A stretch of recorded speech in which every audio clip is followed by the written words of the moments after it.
I am deeply honored to be here to talk about my favorite topic, and I hope it's of value. And I wanted to start at the beginning with my thanks and my take-home message, because with Zoom fatigue, some people may not make it to the end of my talk. So first and foremost, got a little emotional seeing these pictures, but excuse me. Yeah, my patients are my teachers, and I feel sorry. I'm so inspired by this conference. Anyway, my patients are my teachers. That's where I really learn about what cancer is, but more importantly, I learn about how to live. Okay, sorry. My take-home message for you all. So what I've learned, and I think what the research community has learned, and what basically doctors have learned, is that as breast cancer grows in bone, the bone weakens. But what we're now learning through a lot of research and a lot of treatments is that as the bone gets stronger, if we can do things to strengthen the bone, we can actually decrease breast cancer growth. And so what I'm going to share with you today is how bone metastases are the most common site of metastasis. Bone is the most common site of metastasis for breast cancer. And I want to tell you about what they are, how common they are, and that the tumor cells themselves are changing the bone through kind of co-opting the normal bone cells. And that's what's causing a lot of the problems. And then I'm going to really harp on the benefits of strengthening the bones. And I'm going to really talk about walking and dancing and moving, and I'll describe that later. So as you all know, or may not know, the bone is the most common site of metastasis in breast cancer. And if, as we think about all the subtypes of breast cancer, the estrogen receptor positive subtypes, both HER2 positive and HER2 negative, but having those estrogen receptor positive cancers, those patients have the most predisposition, if they're going to have metastases, to have it in the bone. And then the estrogen receptor negative tumors, like the triple negative down on the bottom, or the ER/PR negative HER2 positive breast cancers, still can get bone metastasis, but it's not as common as the ER positives. And about 40% of patients who have breast cancer and develop metastasis will only have bone metastasis. It's the single only site of metastasis. As we talked about, it's more common in the ER positive breast cancer, which tends to be the most common type of breast cancer. And bone metastases tend to be associated with a little improved survival. So a lot of people ask me, how do they get to the bone? What's going on? Well, as tumors develop in the breast, and they can sort of recruit blood vessels and can, move this away, can invade into the blood vessels, get into the bloodstream, and they can land in the bone. And if they have certain capabilities, they can then thrive and grow in the bone.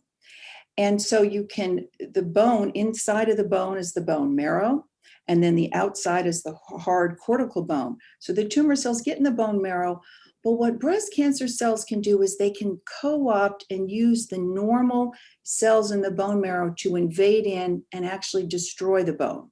And that's the problem. So this is an example of a bone scan. Now, a bone scan is what we commonly get, but it actually doesn't show the tumor. It scans the reaction of the bone to the tumor. And remember, I said that the cancer cells get into the bone marrow. Well, our bone marrow is connected. All bones are connected through the bone marrow. So it's not uncommon for patients to have multiple bone metastases. It doesn't necessarily mean it's really bad. You can have one, you can have 100. It's sort of the way the bone marrow is connected. And on a bone scan, you can get these spots, which shows the body's reaction to the tumor. And I'll describe a little bit later why bone scans can be really hard to follow tumors. Because, for example, if you fractured your bone, you broke an arm on the playground 20 years ago, you're going to have a kind of a callus or a spot, and you'll have a positive bone scan there. So bones heal in ways that take a long time to normalize. What we see with bone metastasis, it can get in the bone like we talked about, but it can actually cause the destruction of bone. And here is a leg bone, and you can see that this white stuff is the calcium, the hard outer core. Inside is the marrow. And you can see that this tumor has sort of grown and weakened the cortical bone, making that more prone to fracture. And bone tumors that get in the bone, that can hurt. And that's actually a big problem, and one that I think we have better treatments for. And rarely you can get a lot of release of calcium, which causes hypercalcemia, which can be a problem. And if the tumors are in the spine, which they frequently are, sometimes they can grow and affect the spinal cord. Thankfully, less and less.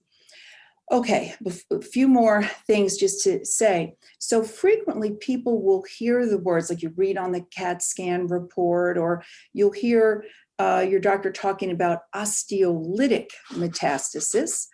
Lytic, so osteo means bone, and lytic means destruction of bone. And for example, here is a CAT scan of a spine bone. Those are the lungs. And you can see that this side, you've got a smooth bone, and then all of a sudden you lost something. And that's where the tumor caused the destruction of the bone. And we've learned, which I'll show you later, that these tumors secrete factors that cause that. And so osteolytic means bone destructive. And then you can hear osteoblastic, and that's very common with breast cancer. Osteoblastic means that those tumors have recruited the osteoblasts, which are the bone forming cells. And you'll get, so remember, calcium is white. You'll get more calcium where the tumor is because the osteoblasts are trying to form bone, and that the tumor's promoting that.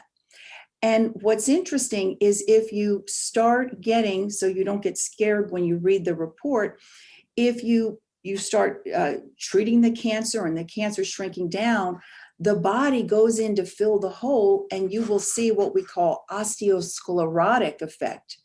So that's actually not live tumor, but it's a healing response. So it can be tricky with bone. So now you're going to become Bone Biologist 101, because I think, sorry, it's what I live, but I think it's important to understand. So in bone, there are two principal cells for normal bone. There are the osteoblasts, which sit on the bone marrow bone surface, and the osteoblasts are responsible to lay down new bone. And then there are the osteoclasts, which also sit on the bone surface, and they regulate each other. The osteoclasts sit on the surface and they secrete acid to demineralize, and then collagenases to destroy bone. And every 10 years, our entire skeleton is completely turned over because we always have little microfracture, damaged bone. This is always happening in normal process. This keeps our bones healthy. Estrogen it causes the osteoblasts to grow, and it suppresses the osteoclast, just FYI. And this is just to show you how powerful. This is an electron micrograph of a piece of bone and a single osteoclast, and it can just go along and resorb bone. Well, now we get to what does the cancer cells do? What happens? What have we learned? Breast cancer cells can get into the bone environment, and it turns out they make these factors that basically, I think, enslave the osteoclasts. They just start saying, make more osteoclasts. So they get a lot of bone destruction because stored in the bone matrix are these growth factors that tumor cells like. And so you get what this sort of vicious cycle where the cancer cells are recruiting the osteoclasts, and that destruction is causing more growth. So we've got to disrupt that. And so basically, thankfully, we're getting more and more treatments for bone metastasis, but bone is unique compared to liver or lung metastases because we not only have to focus on the tumor targeted therapy, which we're getting new therapies every month. It's so exciting. It's hard to be a doctor because you got to keep track of all this, but exciting because we have so much more. But we need to also focus on the bone targeting, which I'll talk to you about. We can do radiation. Of course, we don't want to do surgery, but if we need to, we can. There are all these cool like radioisotopes, like radium, believe it or not, that sits at that bone surface and can kill cancer cells and also can help with bone pain. And we're getting new advances for immune therapy. Okay, so what are we have two principal drugs that we use to basically block osteoclasts. Those are the normal cells, which when in balance are good. They're always helping get rid of the old bone, put down the new bone. That's the normal thing. But in cancer, they kind of go crazy. And so we need to target them. So one of the big classes of drugs that we use, which if you in the audience, if you have bone metastasis, you should be on one of these two, which is bisphosphonate. So you may have heard of Zometa, pamidronate is Iridia.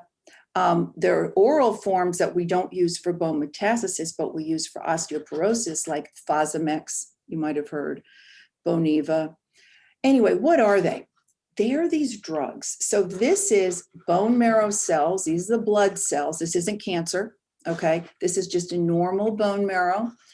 And then this is a little piece of calcified bone that's inside of the bone marrow.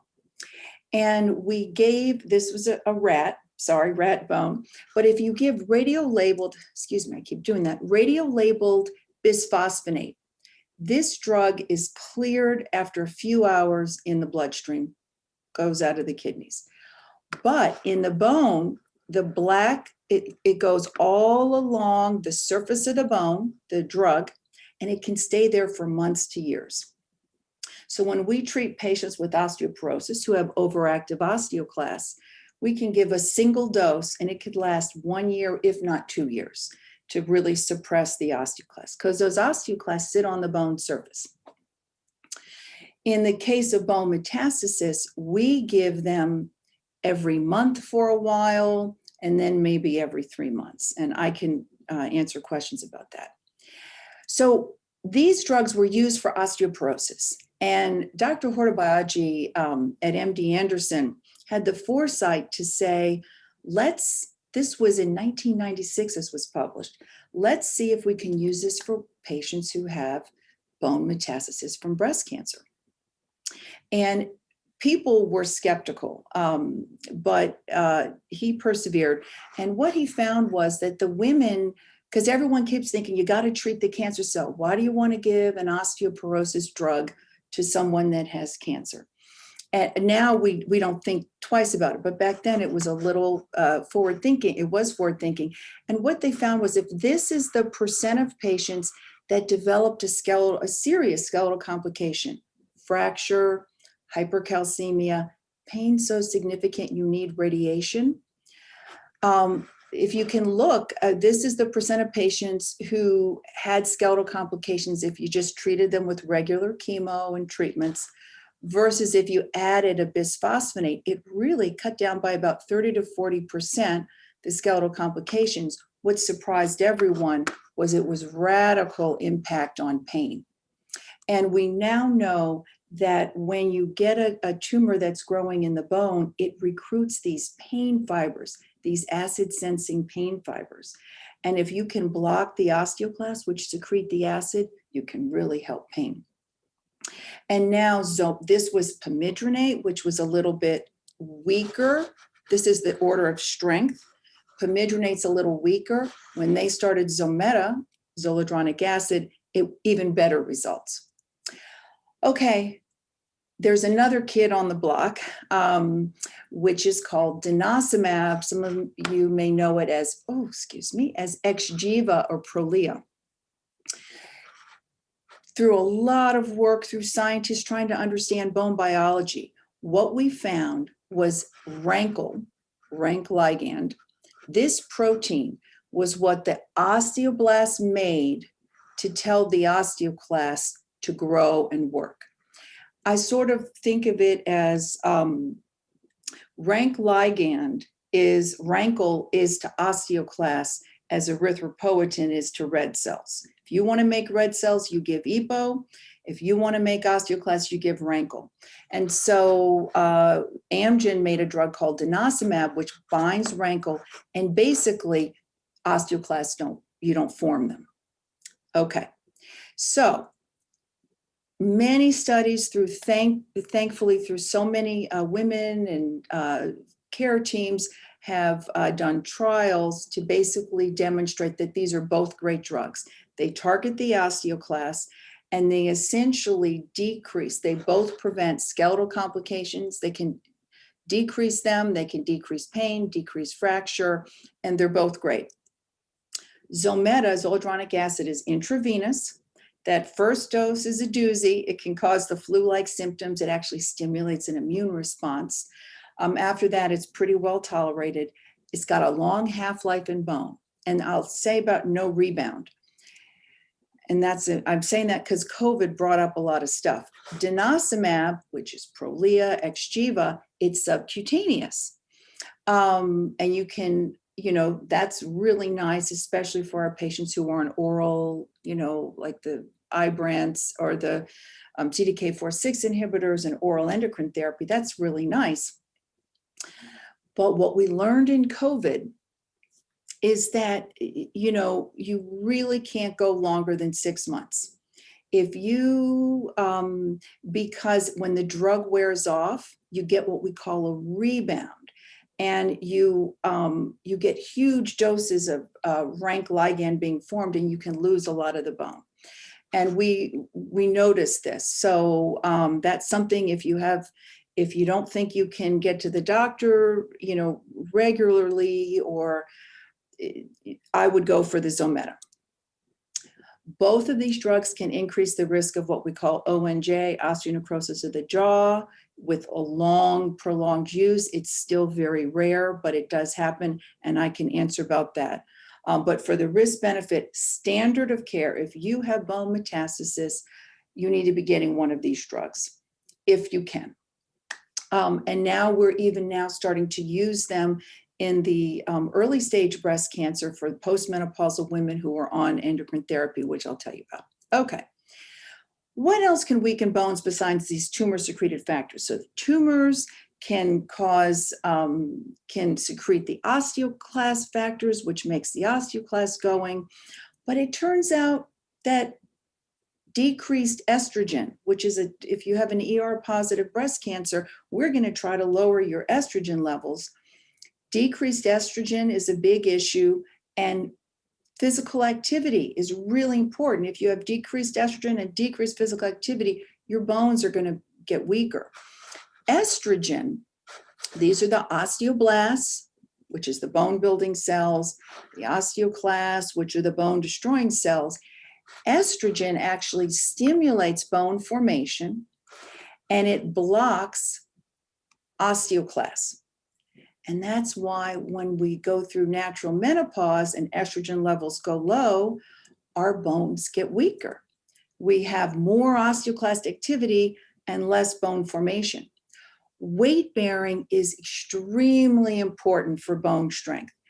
Astronauts, toughest men and women on the planet, 1 week in space and zero gravity, they become severely osteoporotic, because our bones need pressure there's mechanosensors on these osteoblasts. And if they don't get pressure, they're like, I'm not going to make bone. So that's why I'm going to encourage you to weight bear. So, and just to kind of look at our therapies, we've got to think about our therapies. aromatase inhibitors, which several of you may be on, so menopause, this is the percent of bone that we lose, our whole bone mineral density. Menopause is about 3% of your entire bone mineral density you will lose over the course of menopause. Adding 5 years of aromatase inhibitor, you'll get an additional 2.6%. If you were a premenopausal woman and we suppressed your ovaries and gave you aromatase inhibitor to treat your cancer, 7% of your bone mineral density will be lost in the first year. Or if we can induce menopause, we don't like it, but with chemo, the same thing. So we got to be careful. And we use these drugs to prevent bone loss from our therapies. We got to remember that. Calcium and vitamin D and walking. So calcium, as you know, is a key mineral in the bone. But you got to have calcium to you got to eat or ingest calcium to keep calcium in the bone. Vitamin D enhances the calcium deposition into the bone. So you can have tons of calcium, but if you're vitamin D deficient, you can get something called rickets. Your bones don't mineralize. So we need vitamin D to put the calcium in the bone. And vitamin D also causes you to absorb the calcium from your diet, from the kidneys and the intestines. So both of those are really important. And in addition, when you have those low levels of calcium and vitamin D, you get more osteoclast activity because the body says, we need more calcium. Let's eat it from the bones. So that's why I'm going to push the calcium and the vitamin D. But again, big deal. The bone cells really put calcium in the bone when they get signals from mechanical forces, walking and weight bearing. Not everyone can walk, especially if you've just fractured, but you could do weights in the upper body. Okay, so how can we strengthen the bones of our patients with bone metastases? What can you do if you have them? Standard of care, you should be on a bone strengthener, right? Either Zometa or denosumab, zoledronic acid or denosumab. And there's so many new research coming down the pike if we can get something that's a little better targeted. Weight-bearing exercises, weights, dancing, no matter what. Walking, just think, because you get the whole spine and you get the hips. I love walking, even if it's a few steps. And then the calcium intake, people don't know. Of course, if you could get it from your food, great, milk. But if you don't think you're so good on taking calcium, you can take some supplements. At night is the best time because that's when you absorb the most. Vitamin D, anywhere from 800 to 2000. Sunlight, believe it or not, if you can get 20 minutes 3 times a week, that's also a good way to get vitamin D, although it has other problems. And please stop smoking and monitor your thyroid function because that can weaken bones. If you don't have bone metastasis, but you want to keep your bones strong, again, the weight-bearing exercising, stop smoking, thyroid, the calcium and vitamin D, you could go on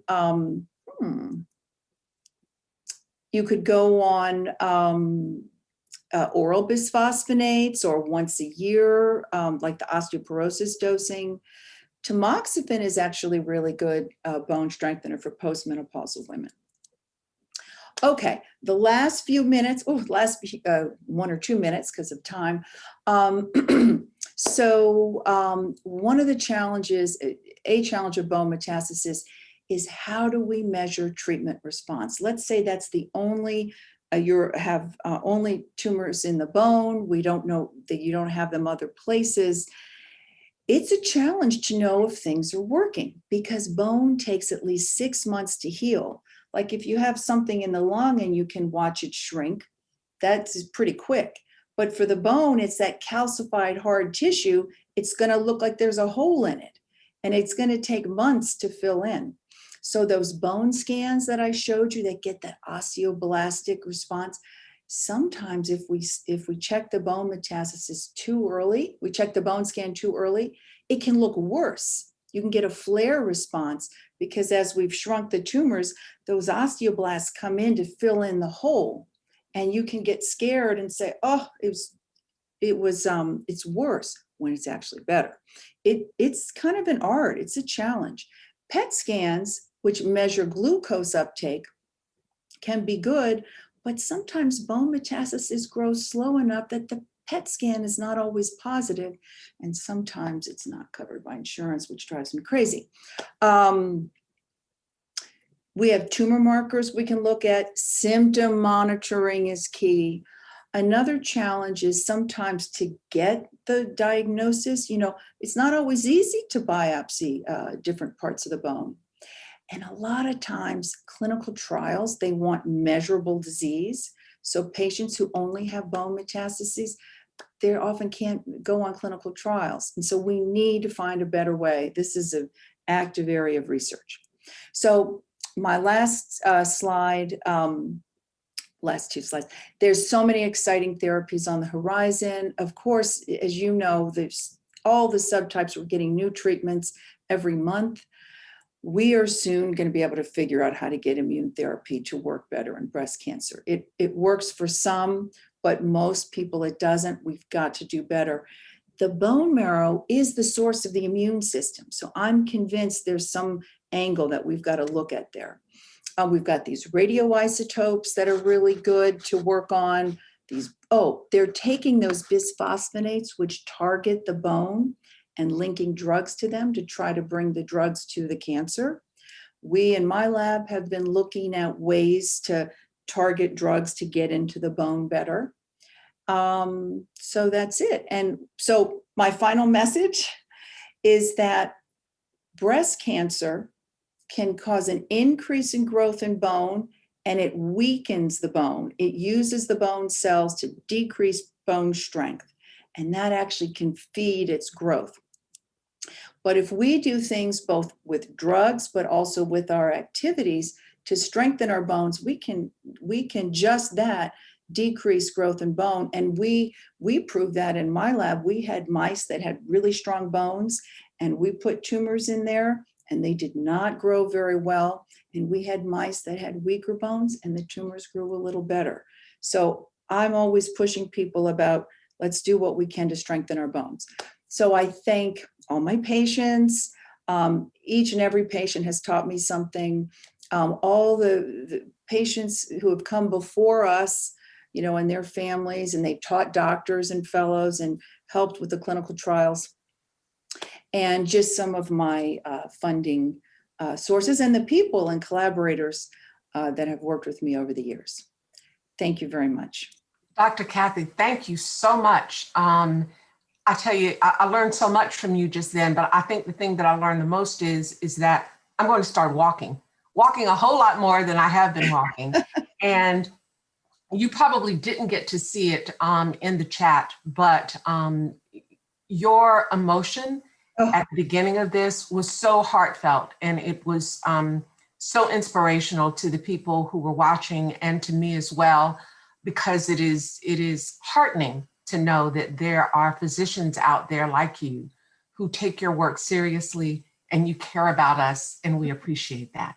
So I just wanted you to know that, and I wanted to be able to say it out loud. There are probably about 60 questions in this Q&A, so I am going to try to get to them as quickly as I can.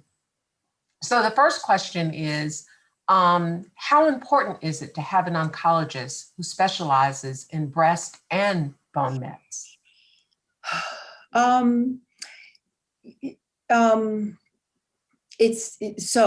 So I don't think it's key. I think that most oncologists, I do think, as I tell all my patients, you have to be lionesses for yourself, and get information. Most oncologists know about what I'm saying. One of the things that happens, and I know I'm guilty of it too, there's so much new information that people they might get lost a little bit in this. But for the most part, most oncologists are not specialists in bone metastasis. So I don't think it's necessary. I learned from my colleagues you just need one that you have a connection with and that are good. But I don't think you need it. I think what I do is, this is what my research is. I don't think it's critical. Okay. And just as I knew there will be some words in here that I'm going to butcher. So the next one is it common for bisphosphonates to cause headaches? Did I say that right? So, and unfortunately, because we're not in an audience, I can't ask further. So the first dose of Zometa can definitely cause headaches for 2 to 5 days. After that, it shouldn't. Now, if people are on oral bisphosphonates, it's pretty unusual, but it should not be after just the first few days. I would say no. So is there one that is preferred over the other, in your opinion? So if you have bone metastasis, the sort of standard is zoledronic acid or Zometa. And that is, I think that's the preferred. If you are looking to try to strengthen your bones and not for bone metastasis, you can do Zometa, and you're on something that blocks estrogen. You can do Zometa twice a year, IV, but you can try orals. Fosamax is once a week. Boniva is once a month. Orals. The problem is they don't absorb as well. And about 10% of women just can't take them by mouth because they get reflux and problems. But I think Zometa would be the bisphosphonate for women with breast cancer. I think that would be the favorite. So is there a standard length of time that one can be on Zometa, Xgiva, whatever it may be? Are there some down things associated with that? This is such a key thing. Thankfully, we are living longer with metastatic breast cancer. And so before, when we didn't have so many treatments, it didn't become an issue. But now, like as you point out, as people are living with breast cancer in the bone, 5-10 years. So in general, for osteoporosis, we'll say after 5 or 10 years, if you're on a bisphosphonate, you take a treatment holiday. For women who have metastatic breast cancer, we give a lot of bisphosphonate. Instead of once a year, we're giving it, you might give it every month for a year. And then after that, if things are stable, maybe every 3 months. Still a lot of medicine. So I just had a question about that in my clinic with someone who's had 5 years of, a lot of bisphosphonate for metastatic breast cancer. And we're like, we got to start backing way down. So I think it is. So what they talk about a treatment holiday, it helps allow the osteoclast to kind of activate a little bit. If you don't have active cancer, you don't need so much, right? Because the cancer is what's revving things up. If your cancer is under control, I think we can back down. That decreases the issues with osteonecrosis of the jaw, everyone's scared about. It's pretty rare. Certainly can happen. And also these atypical fractures. Again, your bone needs to have that turnover. So that's why if we can give a holiday, it's not a bad thing, or maybe try to go a little bit less frequently. So yes, and that's where instead of getting, that goes to our first question. Instead of getting an oncologist that specializes in bone, it's nice to see an endocrinologist that specializes in bone to take care of your bone health. That's what you should do. Perfect. That's they can help a lot in that partnership. Yeah. I love this next question. It is so optimistic. It says, when scientists find a cure for breast cancer, then let's see here. When they find a cure for breast cancer, what is going to fill our bones where the met was? Can stem cells repair our bones? What a great question. What a great question. And it's a great question because I had a patient just I guess 2 days in my clinic, I was thinking about this. So this is a great question. So multiple myeloma is the disease where you get classic lytic lesions, holes in the bone, and you have a lot of osteoclasts, but you actually really suppress those osteoblasts, the forming cells. So a lot of times the myeloma lesions don't heal. And because the cancer cells suppress the osteoblasts, so you don't get the formation, you don't get the healing. Mhm. And so that's exactly right. You can get rid of the destruction, but you got to fill it in. And so we have been, the holy grail in the bone field is how can we find and stimulate those osteoblasts, those stem cells to come in and become osteoblasts and make new bone. Think about all the fractures, that don't heal. How could we? That is a huge area of research, and something I think about a lot. It's great because it's true. You can stop the destruction, but you got to fill it in. You got to, how can you stimulate that? So this next question is, it's really simple. Is there a difference between a bone density scan and just a bone scan? Yeah, big difference. Okay. A bone scan is the one I showed you. It is really, believe it or not, it's a radio-labeled bisphosphonate. It goes to areas where there's bone turnover. That's how we say we are suspecting a bone metastasis. We might get a bone scan to see if we have spots in the skeleton. And that's the one that's tricky to get frequently, because if you get it too frequently, you can get faked out a little.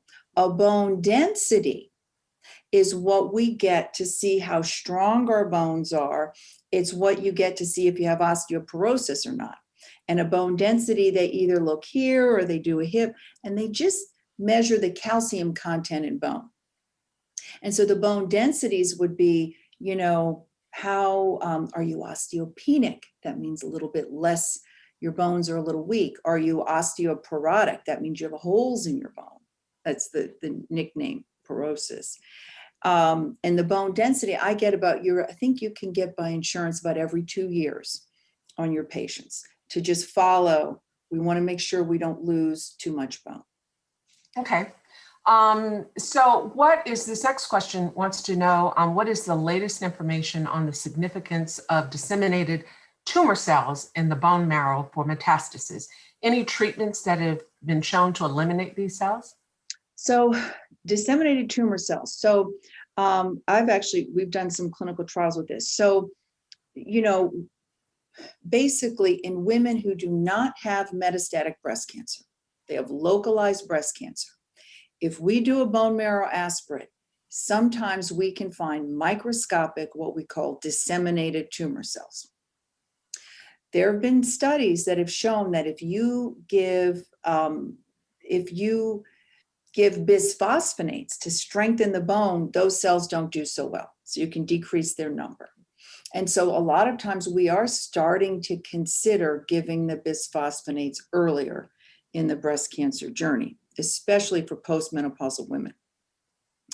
So when I first started, my gosh, as a fellow 20-something years ago, every woman that got had a diagnosis of metastatic breast cancer, you get the CAT scans and we did bone marrow aspirates. Even if they didn't have, we just looked for. So these cells may be in the bone marrow and we can find that. But the bone metastasis is when you get invasion into the bone. And so I think this is a very understudied area. So we have DTC, disseminated tumor cell, which we think about in the pre-metastatic patient. But then what is the role of having tumor cells in the bone marrow that maybe aren't causing holes in the bone? That's something that we need to study. But I do think the question is, are these disseminated tumor cells sort of something that we need to really work on aggressively getting rid of? What is their significance? A lot of people are studying this. Are they dormant? Are they growing? How can we study them? So there are a lot of questions about Zometa and Xgiva. And so if I could just kind of wrap them all into one question, I think it is, is there one that is preferred over the other, or what would dictate the usage of Zometa versus Xgiva? Right. So I think that Xgiva might have a little bit more superiority, a little, in decreasing skeletal complications. Okay. There's no change in overall survival between the two. Like, they're equivalent on that. Xgiva, we might consider that. So Xgiva, it seems easy, right? You just give it sub-Q. Nice. You don't have to start an IV. And so a lot of times we will give Xgiva with women who we are starting with oral therapies, because, you don't have a port, you don't want, and, the IV, you might need, if you have bone mets, you will need it initially for the first 6 to 12 months, you need it every month, right? So if you don't need to do an IV, great. Okay, so I think that really they're interchangeable. The thing about, and what I'll do sometimes is, let's say someone's on, I started with Zometa, and then things start growing again cancer-wise, and I'm going to change therapy. Sometimes I'll change to Xgiva, sometimes I won't. I think and then because Zometa's in the bone, so if patients are not going to be able to come every month, if they're just not, you're a little worried, I would do Zometa. If you're worried that they live 2 hours away and it's hard for them to get transportation, I would do Zometa, because then you're covered for a while because it's in the bone. The Xgiva, though, I think that they're both valid. The Xgiva, one of the issues is that it has this rebound. So if you are not going to be able to be very good about getting it regularly, go to Zometa. I think they're fairly equivalent. What I will sometimes do is give the first dose is Zometa. It's in the bones, and then you can switch to Xgiva. Or if they're on Xgiva, I will switch anyway. So I guess I've said it. I'm not really answering because they're both good. They have little nuances. Okay. Yeah. So there were several questions about O&J. Everything from, if the patient is going into this process, having had a lot of dental work done, extractions, implants, caps, is there is that especially dangerous for that person to consider? And then the other thing is, the value. Does the threat of O&J outweigh the value of the bone strengtheners? Yeah. So in the metastasis, so the thing is for osteonecrosis of the jaw, because there's, the mouth, the teeth, you have a lot of bacteria. There's a lot of, the bone can be very easily damaged. And so remember what I said, osteoclasts come in and chew up the old bone and the blast put on the new. If you stop osteoclast resorption, that bone can get damaged and it doesn't repair as well. So that's why you can get osteonecrosis. That means osteobone. Necrosis means damage, death of some of that bone. So it's really a dose and time thing. So you have to be on it for years and a lot of it before we even see it. And the patients that are most at risk are the ones that have the bad teeth. The one poor dentition. The problem is you can get cavities, crowns, root canals. That's not the problem. It's extracting the teeth so that that bone now has to fill in, right? Or putting in implants that can cause damage. So if you know your teeth are going to have to come out, right? You've been watching this. A lot of times what docs will do is get the patients to pull the teeth that are needed to be dealt with, and then you start it, because the benefit is pretty good to deal with what I was telling you. But it's always a risk benefit thing.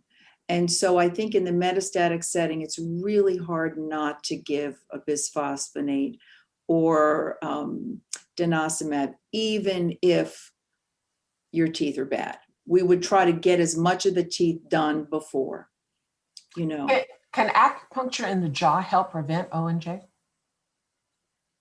I have not heard that. Well, it was. What does help is aggressive hygiene. Like you can do Peridex mouthwashes or rinses, and trying to keep the bacteria down. That, and then trying to avoid, but I haven't heard about acupuncture. Interesting. I'm going to look that up. You have to look that one up. Yeah. So there were several men that were listening in on the session and wanting really to know if there's any difference in terms of how men respond to, Ibrance and Xgiva and all of the things that we've talked about. Is there a difference based on male, female? It's a great question. So we know, so Xgiva, and so if we look at other cancers, like if we look at the experience from prostate and lung and myeloma, like so prostate cancer, where it's a male cancer, essentially Xgiva is standard of care if you have bone mets for that.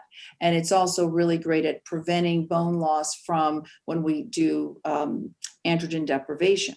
So I know that men can respond. I don't think there's a sex difference in response to these drugs for men. Where it is a difference is that men so estrogen still regulates male bone mass. Testosterone gets converted to estrogen via an aromatase in men too. And estrogen is still very important in men. The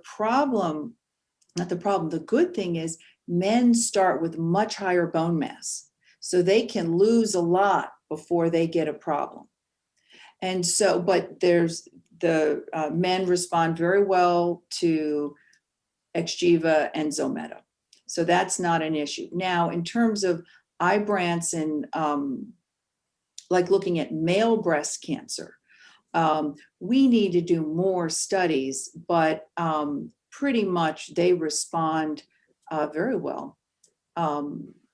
Sort of the way we would treat right now. It hasn't been compared head to head, but all the advances that we're finding in our female patients, male patients respond well too. Okay. You talked a lot about weight-bearing exercising and walking. So walking we get, but in terms of weight-bearing, what are some of the best recommendations for that? And how should one, if one's never done any weight-bearing type exercises before, how should one approach that? It occurred to me as I was driving in, like, why didn't I look this up? Because I was going to get, I realized, for example, counter to what we think, bicycle riding isn't weight bearing. And you're like, that's hard. That's walking is far superior. And you know how hard it is. Any of you who have done serious biking, that's not weight bearing because and so swimming, fantastic cardiovascular, and it just makes you feel so good, not weight bearing. Elliptical in between, but good. I mean, there's some weight bearing to bicycle, but that's why swimming, being upright, walking up the stairs, and so for the arms, weights, right? I mean, doing weights, but basically it's hard. It's hard. Now, I think like getting in and out of a chair, that's weight bearing. Basically standing is weight bearing. I think that's hard to, but bicycle will help. It's not as much as walking. And that's the thing. That's why I said dancing, anything you can do to be creative, getting in and out of a chair a couple of times. But what we should do is maybe I'll get with LBC, and I'll find out what our endocrinologists say and I'll make a list. Okay. I should know that. No, that's okay. You know a lot. So, Yeah. so I'm glad we stumped you on at least a question. So what are some of the best types of calcium that one can take? Or Yeah, I think that I mean, the best is always getting from diet, and it's hard. I mean, dietary calcium is great. I have not, people, Tums. I don't think it's small differences. I think any kind of calcium that you can tolerate. For me, for some reason, Tums upsets my stomach, whereas it doesn't stand to reason. Whereas those little calcium that are in the chocolate, those are, I mean, just get the calcium in. I don't think if it's calcium carbonate, gluconate, it's what we call elemental calcium. We're just looking at I don't think the mechanism, the type makes a huge difference for what we're looking at. you made mention a little bit earlier about trials. So are there any trials for bone mets, or how can one pinpoint and find some of those trials if they do exist? Well, always you can go to the NIH.gov, the clinicaltrials.gov website, and type in and look, and they'll tell you what's all around in the country. Every trial has to get logged in with that. For example, we don't have that many right now. We have one that's trying to look at PET CT to monitor bone metastasis, not the most exciting, but a really important one, right? Because that's maybe then we could think about clinical trial, getting patients to qualify for trials. So usually you have to go to the NIH clinicaltrials.gov website. That's the best way. Okay. Believe it or not, we are at 2:58. And so, but I do have this one question. Someone wants to know, do you see a breast cancer vaccine in the future? The COVID mRNA vaccines were so unexpectedly great. People are working like crazy now to do a breast cancer vaccine. It's going to happen. We at WashU had been looking at mammoglobin as a protein that's really only expressed on breast cells and breast cancer cells, and we have a vaccine for that. But the technology, I think we need to start using this technology. That was the silver lining to COVID. It really generated a lot of vaccine research that I think cancer patients, we are going to benefit immensely. So I think it's very hopeful. Everyone was so surprised at how well it worked. Well, thank you so much for that answer. That is really encouraging to all of us on this call and to people that we know and love. And so I'd like to thank you, especially for the wealth of knowledge that you were so willing to share with us today. And I'd like to remind everyone that you can find more information on the lbbc.org website.